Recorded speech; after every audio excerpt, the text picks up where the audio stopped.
আমি সর্বপ্রথম আজকের জানাজায় যারা দূর দূরান্ত থেকে কষ্ট করে এসেছেন, আমি সবার প্রতি শুকরিয়া জ্ঞাপন করছি। এখানে একটা জিনিস আমাকে বলতে হচ্ছে, আমার ভাইয়ের সাথে, এটা আমি পরিষ্কার করতেছি বিভিন্ন কারণে। ফটিকছড়ির একটা ছেলের নাম রাসেল, পিতা আবুল কাসেম, ওর সাথে আর্থিক কিছু লেনদেন ছিল। এই লেনদেন নিয়ে দীর্ঘদিন ধরে ঝামেলা চলছিল। আজ থেকে 8-10 দিন আগে এই রাসেল আমাকে ফোন করে বলে, এরকম এরকম আমি ওর ছোট ভাইয়ের মতো, এটা একটু করে বলি না, এই মানে আমি যাতে ওর সাথে মামলাটা মীমাংসা করে দিই। গত 2 দিন আগে আমার মাদ্রাসার অফিসে উভয়কে সামনে নিয়ে সম্পূর্ণ লেনদেন রাসেলের মর্জি মতো সে যতটুকু বলছে সম্পূর্ণ লেনদেন আমার ভাইয়ের পক্ষ থেকে আমার ভাইয়ের সামনে ক্লিয়ার করে দিছে। এবং ও যে ওর সম্পূর্ণ লেনদেন বুঝে পাইছে, ও স্টাম্প দিছে, ওর আইডি কার্ডের ফটোকপি দিছে।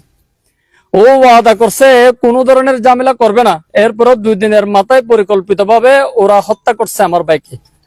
এবং ওর সাথে আরো যারা যারা জড়িত ছিল, আমি আজকে সারাদিন থানার মধ্যে ছিলাম, পতেঙ্গা থানার মধ্যে ছিলাম। প্রশাসনের সকল ডিপার্টমেন্ট, একদম সকল স্তরের ডিপার্টমেন্ট আমাদেরকে সর্বোচ্চ সহযোগিতা করেছেন। এবং এই পর্যন্ত 2 জন অপরাধীকে, সরাসরি অপরাধী, 1 জন সহযোগী, মোট 3 জনকে গ্রেপ্তার করেছে। এবং ওরা বলেছেন অতি সত্বর, মানে যেখানে থাকুক সর্বোচ্চ চেষ্টা করে মূল অপরাধী যিনি রাসেল আছে ওনাকে যে কোনো কিছুর বিনিময়ে গ্রেপ্তার করবেন। তা আসলে শত বিচার করলে তো আমরা আমার বাইক দেখে ফিরে পাবো না। সেজন্য আর অনেক সময় দেখা যায় যে আয়ুবাস করে গ্রেপ্তার করে, কিন্তু বিভিন্ন মাফিয়া চক্র ওদেরকে বিভিন্ন ভাবে ছুড়াইয়ে নিয়ে যায়, অপরাধীরা পার পেয়ে যায়। আমি শুধু একটাই দাবি করব, আমি শুধু একটাই আমার চাওয়া, আমার ভাইকে যারা নির্মম ভাবে হত্যা করেছে এবং ওর রুমের মধ্যেই ওকে হত্যা করেছে, আমি সরজমিনে গিয়ে রুমগুলা দেখেছি, প্রশাসনের মানুষ সহ আমাকে সবগুলো নিয়ে দেখেছে, ওরা রুমের মধ্যে পরিকল্পিতভাবে হত্যা করেছে। আমি অপরাধীদের সর্বোচ্চ শাস্তি, ফাঁসি কার্যকর চাই। শুধু ওদের গ্রেফতার নয়, ওদের ফাঁসির রায় নয়, আমি ফাঁসি কার্যকর চাই। এবং আমি সকলকে বলবো, আপনারা প্রত্যেকজনের অবস্থান থেকে এই অপরাধীরা ওরা যাতে সর্বোচ্চ শাস্তি পায়, সেজন্য আপনারা সকলে আমাদেরকে সহযোগিতা করবেন। ওসমান যে মৃত্যুবরণ করেছে, এখানে আমার মুরব্বী মুফতি কেফায়েতুল্লাহ সাহেব আছেন, আমিও মাদ্রাসার ছাত্র। উনি আলহামদুলিল্লাহ শাহাদতের মর্যাদা লাভ করবেন ইনশাআল্লাহ। সকলে বলুন আমিন।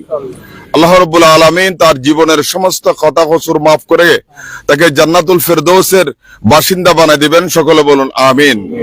সাথে সাথে যে কথা আসছে, তাকে নিজ বাসা থেকে হত্যা করে রাস্তার মধ্যে ফেলে দেওয়া হয়েছে, এগুলো অতীত সরকারে হয়েছিল।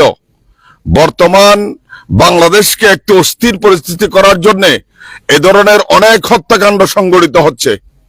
আপনারা সরকার এবং আইন শৃঙ্খলা বাহিনীকে সহযোগিতা করবেন, কোন প্রেতাত্মা যাতে করে বাংলাদেশের শান্তি শৃঙ্খলা স্বাধীনতাকে বিঘ্ন করতে না পারে, ওসমানের মতো মানুষকে ঘর থেকে নিয়ে গিয়ে হত্যা করতে না পারে, সেজন্য সবাই সজাগ থাকবেন এবং তার পরিবারের জন্য সকলে দোয়া করবেন।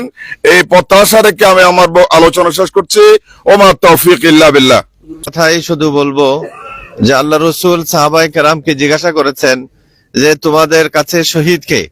তো সবাই বললেন যারা যুদ্ধে, দিনের যুদ্ধে যারা শহীদ হয়ে যায়, যারা ওখানে মাঠে গিয়ে মারা যায় শত্রুর আঘাতে আহত হয়ে, আমরা জানি যে ওরাই শহীদ। তো আল্লাহ রসুল বললেন যে তাহলে তো আমার উম্মতের শহীদ অনেক কম, আমার উম্মতের মাঝে শাহাদতের মর্যাদা লাভকারী তো এত কম হলে কেমনে হবে? অনেক বেশি। আল্লাহ আমাকে অনেক সম্মান আর মর্যাদা দান করেছেন। তোমরা জানো, তাহলে জেনে নাও, আল্লাহ রসুল জানাচ্ছেন যে যারা এই দুর্ঘটনায় মারা যাবে এরা শহীদ, মজলুম অবস্থায় মারা যাবে এরা শহীদ, ডুবে মারা যাবে পানিতে এরা শহীদ, পুড়ে যাবে আগুনে পুড়ে মারা যাবে এরা শহীদ। এইভাবে আল্লাহ রসুল অনেকের নাম উল্লেখ করেছেন। মানে ব্যতিক্রম, অস্বাভাবিক যে মৃত্যুগুলো, এগুলোকে আল্লাহ রব্বুল আলামিন শাহাদতের মর্যাদা দান করেন। তো উনি অনেক বড় একটা দুর্ঘটনার শিকার হয়ে মারা গিয়েছেন, ইহজগৎ ত্যাগ করেছেন। আল্লাহ ওনাকে অনেক বড় শাহাদতের মর্যাদা দান করবেন, এটা আমরা আশা রাখি এবং আল্লাহর কাছে দোয়া করি। ওয়া আখিরু দাওয়ানা আলহামদুলিল্লাহি রাব্বিল আলামিন।